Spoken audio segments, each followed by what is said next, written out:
In this episode, we'll take a look at reinstalling the windows, making the new doors, and we'll discuss that hidden clue to figuring out the model's age. We'll also go over making the davits in the boats, and if there's time, we'll delve into the paddle wheels and the moldings and the flags and finish this project up. Now, as you may recall from the first episode, it became apparent that the windows would need to be secured in place until the glue dried. But how to do it? There's no way a conventional clamp is going to work in this confined area. I needed to find some way to exert pressure right at the window without stressing the rest of the cabin structure. Turning once again to my muse, Rube Goldberg, I came up with this. There's 4 simple items I found around the shop. A small block of wood, a wedge made from an old shingle, a 2-pound fishing weight, and some kitchen twine. It's very simple, works like this. And it relies on using the main rail as a fulcrum for that wedge-shaped lever. So what I do is I coat the back of the window frame that I want to glue up with the hide glue and put it firmly in place. You can't just leave it there for very long because it'll start to slide out of position, and that would be bad. Once you've got it in position, that small block of wood goes in front, and then we gently slide that wedge in. Now that's exerting some pressure, but not nearly enough, and that's where the 2-pound weight comes in. It's on a string, and it's going to be allowed to hang over the edge on the opposite side, and you can see it applying just the right amount of pressure to that window. And it worked really well, both for the windows and the doors. And speaking of doors, I was working on removing the starboard side saloon door. Like its brother on the port side, it needed to be remade. Now, when I finally did manage to get the door off and free from the model, I noticed this particular piece was made from a business card or a flyer or some other kind of promotional material. And there was a small bit of one of the layers of the cardstock still stuck on the cabin. I used a little warm vinegar and water, and that loosened up the glue enough for it to be safely removed.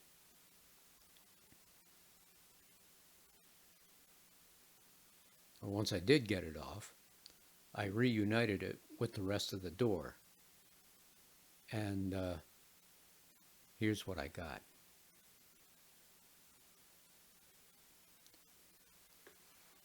Now, the 2 important elements here are the name, A. Bain, and the name of the town, Skaneateles, New York.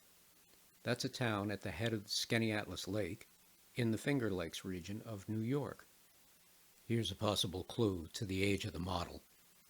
Thanks to Google, I found that prior to Mr. Bain buying the company, it had been in operation in Skaneateles for some years. Mr. Bain was first a customer, then a silent partner, and finally bought the business outright.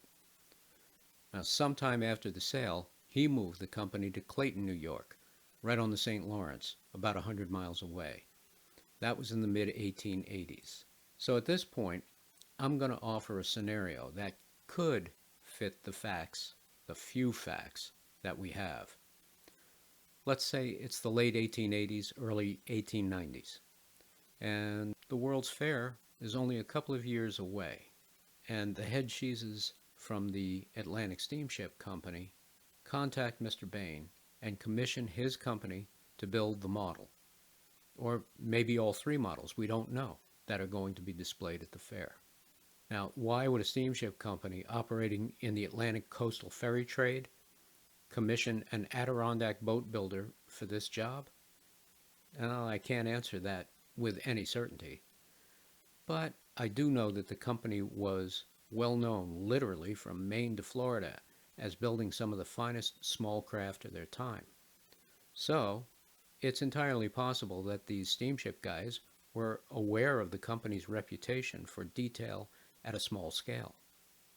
Or perhaps they just couldn't find anybody near them to do it in the needed time frame. Who knows?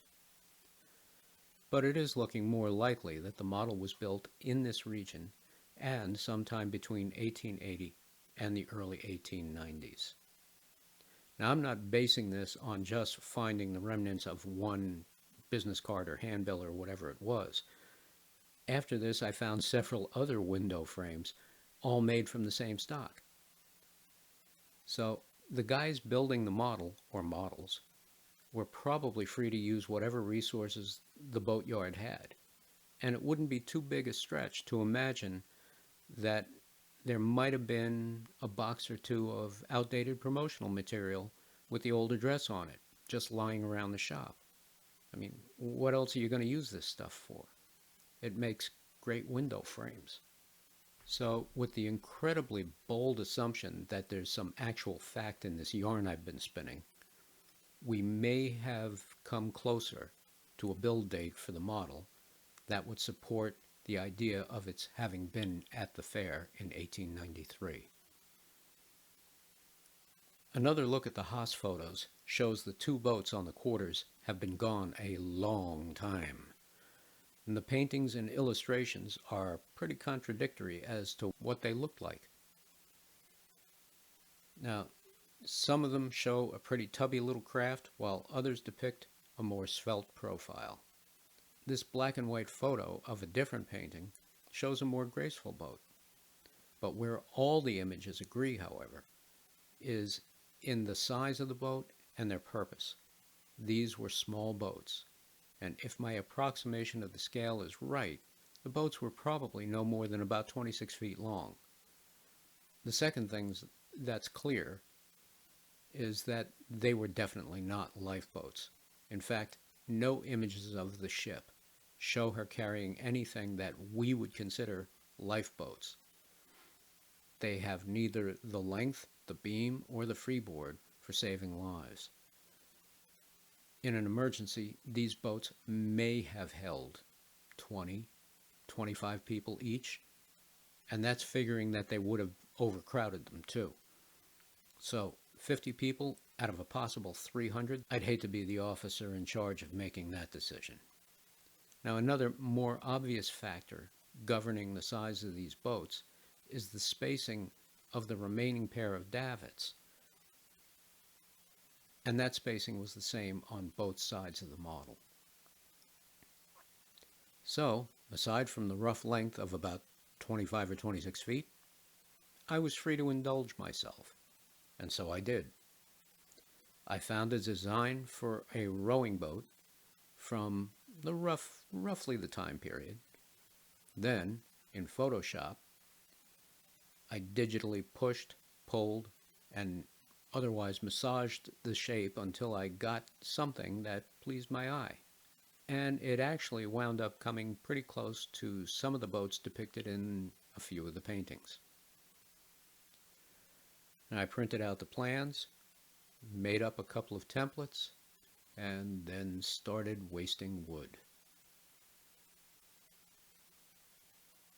Now, as for the actual shape of the hull, I took a page from Captain Harrisoff's book. Now, when he designed a boat, he would take a block of wood and he would just start carving away until he got the shape he saw in his mind's eye. Now, I tried that method, and I have to admit, I was surprised. It all came together quite easily and naturally. One might even say, it was an organic process, man. Now, for these boats, I only had to do the outside shape. The top sides would be covered by a canvas tarp. And I just had to paint the boats white, and then I aged and weathered the paint. Now, the goal here was to make the boats look like they weren't made just yesterday. I used dry transfer letters to put the name of the ship on the bows and the transoms. And as for the davits, there was nothing special about them. Each one of them was made up of brass flat stock, 1/16 of an inch by 1/8 of an inch. The pieces were cleaned, soldered, wire brushed, and then chemically blackened. I made U-shaped staples to install them on the sides of the cabin and S-hooks to hang the boats. And that's the davits complete.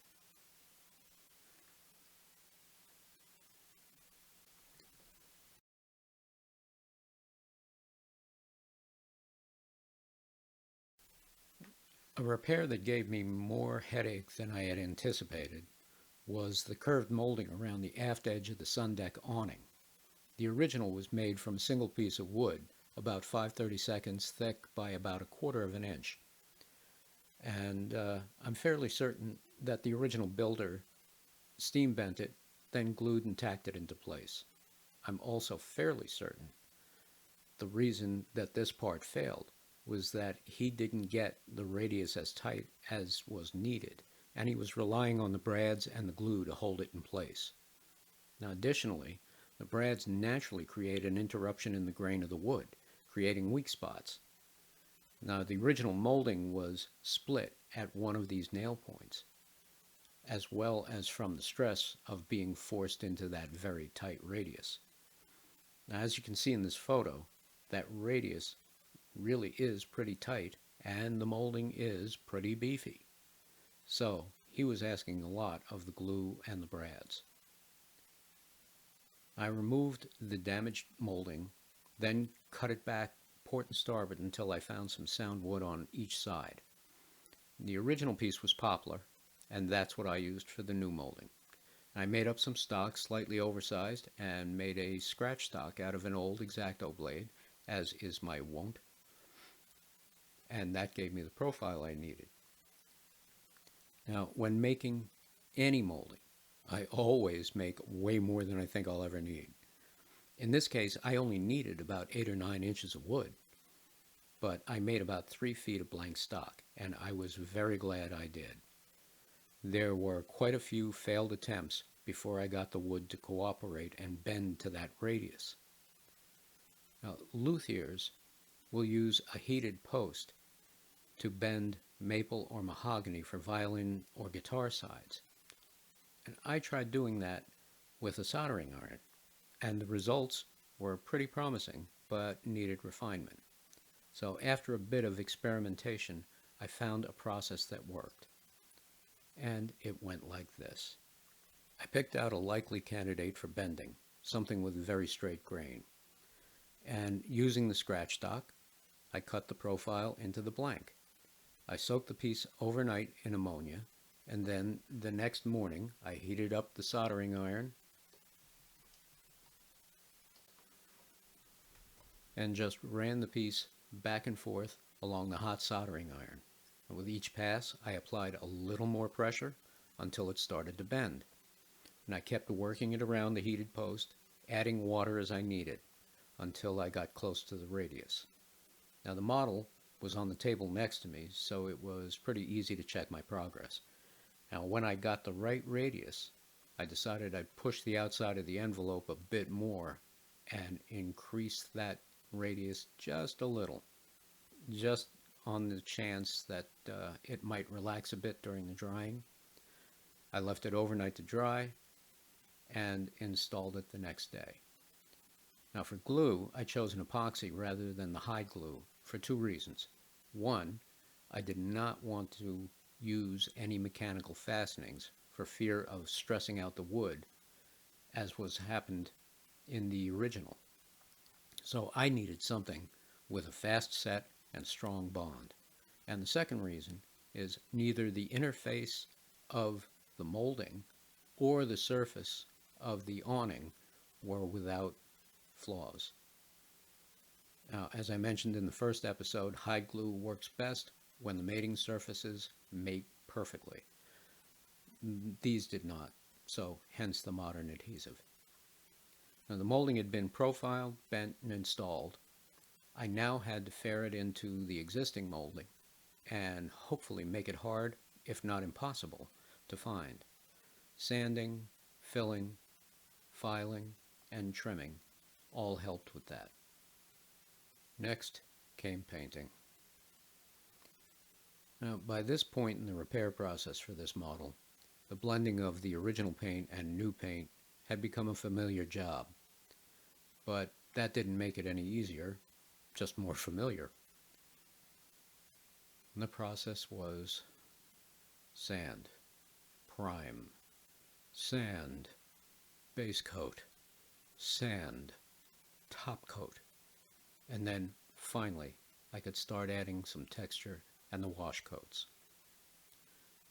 Now the nice thing about wash coats, or the nice thing about working with these acrylics, is that if I don't like what I'm doing, if it doesn't look or it's not giving me what I want, I can take it off. It's reversible. A little water, a little paper towel, comes right off, and you get to do it over again with no damage to the part. And here I'm applying a wash coat, and these wash coats, this was not my first shot. This was probably my third shot, and I just kept doing it until I get the effect that I'm looking for. It's applied pretty generously. Then with a very soft brush, I start working it into the area until it blends in.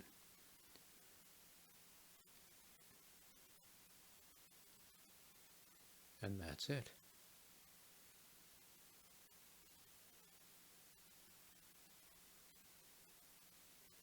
Now the paddle wheels on this model were in a very sad state.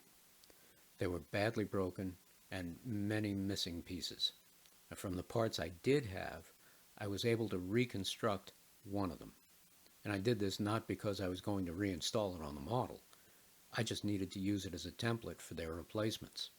The wheels and the wheel boxes on this model are pretty unique. They were about the right diameter, but their width, or more rightly their depth, was nowhere near what it should have been.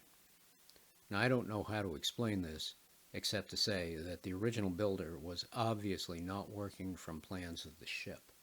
As far as we know, there are no plans, and that's not unusual for this period. The general dimensions of the ship were known. They were part of the registration.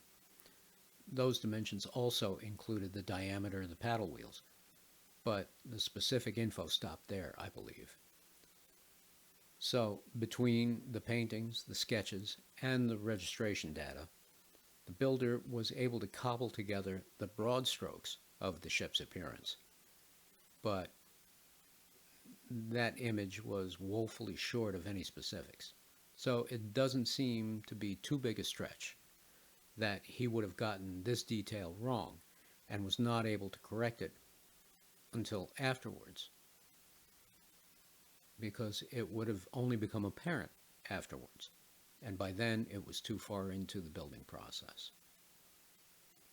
Now, almost everything on this model was either glued or glued and nailed in place, but it was not so with the paddle wheel hubs.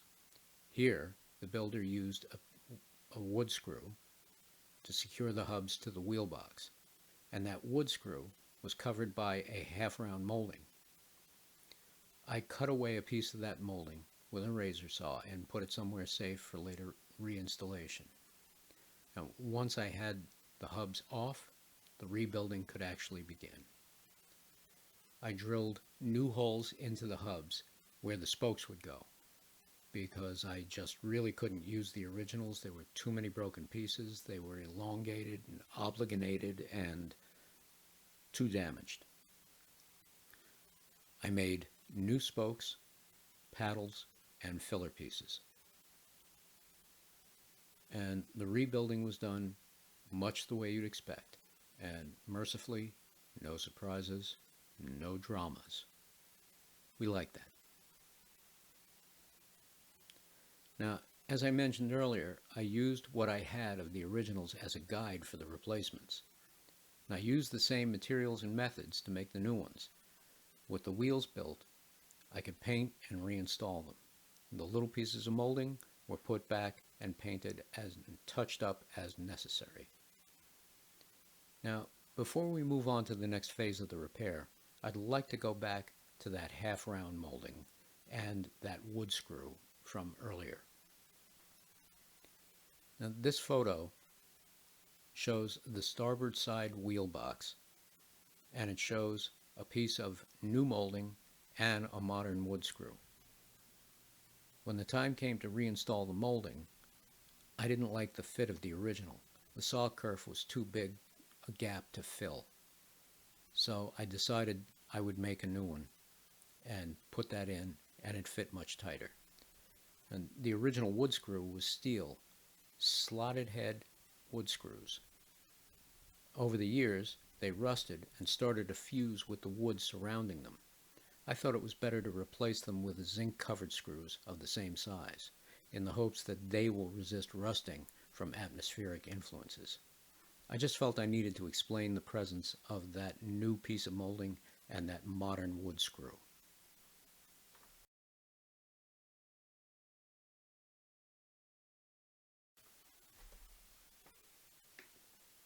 The flags weren't much of a bother. For the ensign, I decided, oddly enough, on a 13-stripe flag with a blue field. The stars are arranged in a circle, 13, and the anchor is in the center of that circle. This is usually referred to as an American yacht flag. Now, I am absolutely no expert on which flags and pennants are flown on what types of vessels, but I chose this one for the simple reason that it's the flag depicted in the painting of the ship I used as my main visual reference. I made a mirror-imaged one up in Photoshop and printed it out on some silk span that I treated with titanium white acrylic paint. I cut the flag out of the sheet, folded it in half, and glued it together with a flag halyard in the fold. Then, to get it to drape, I used some very, very diluted Elmer's glue and water and sprayed it onto the flag, and then just massaged it, cajoled it, persuaded it into a shape that looked natural enough, and used a hairdryer to blow it dry into that shape. And you just keep going with this until you get something you like. Now, as for the house flag, that was done pretty much the same way, except I had absolutely no idea what it looked like. The paintings all differed quite a bit because they were all done at different times in the vessel's life. Vessel's short life, I should say. But there was no indication as to when any of these were actually painted and how accurate they actually were to the real vessel. So, to simplify things, I went with choosing the Atlantic Steamship Company as the owners, and they were the ones that had the exhibit at the fair anyhow. And as with the boats, I got to indulge myself once again. So I chose a very simple swallow-tailed pennant with the circle and the anchor that you see there, and the name simply printed on the flag.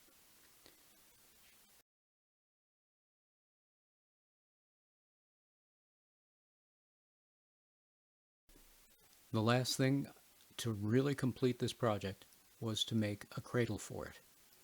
Mr. C and I both agreed it should be as inconspicuous as possible. And a careful look at the Huss photos once again showed two simple cradles, one about a third of the way up from each end, and they were simple in form and low in profile. And it's hard to tell from the photos, but I'd be willing to bet they were either painted black or possibly green to match the bottom paint of the model. We decided on flat black. And instead of two independent cradles, as was pictured in those Haas photos, I connected mine with a wide, flat board. It makes handling and moving the model so much easier, and there's really no appreciable visible impact.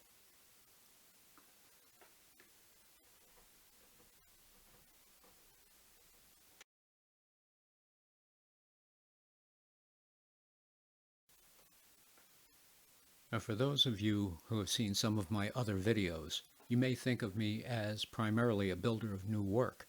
And yeah, that is a large part of what I do and love to do. But a much larger part is the repair and restoration of people's models. And in many ways, I find that the more interesting aspect of this job that I'm so lucky to be able to do.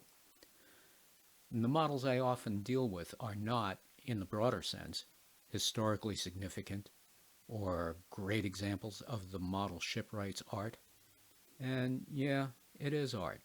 When it's done well, it's art, not craft. These are very often family heirlooms, literally handed down through the generations. They are artifacts of a very personal family history. They're small insights into the builder's life, a reflection on the way he or she may have viewed things or thought about things. And that means the effectiveness of the repair work that I do is directly related to how well I can get inside the head of the builder. I have to be able to discern what his or her knowledge was of the subject. Was it a deep understanding? Or was it strictly a labor of love? Or was it just the need to create? There are so many reasons, and there usually are clues hidden in the model if you look for them. Ship model building is largely a matter of problem solving. You can learn a lot about how a person thinks by looking at the way they solve the problems of taking an immense object and reducing it to something that might fit on a desktop. Were they factual? Were they fanciful? Were they hindered or inspired by materials available or tools available? Was there thinking outside the box? All information hidden in the details of the model. And the longer I have to work on a model, the more time I have to discover these small insights. Now, with this model of John W. Richmond, I had way more time than I ever thought I would. And yes, I gained a lot of insight. But there were so many more questions that I was not able to answer. And speaking strictly for myself, I'll have to be satisfied with that what I've learned will just have to suffice. But I don't know if Mr. C will keep digging into his model's past, but I have a feeling he will. This is clearly more than just an object to him, and who knows? This might become the family heirloom his children or his grandchildren bring to some ship model guy in the future and say, "This used to be my grandfather's. It's been up in the attic for about 30 years. Is there anything you can do for it?" And with the confidence of one who knows nothing, he will reply, "Ain't no thing. I'll have this puppy whipped into shape in no time." Yeah, right. Good luck with that, future ship model guy.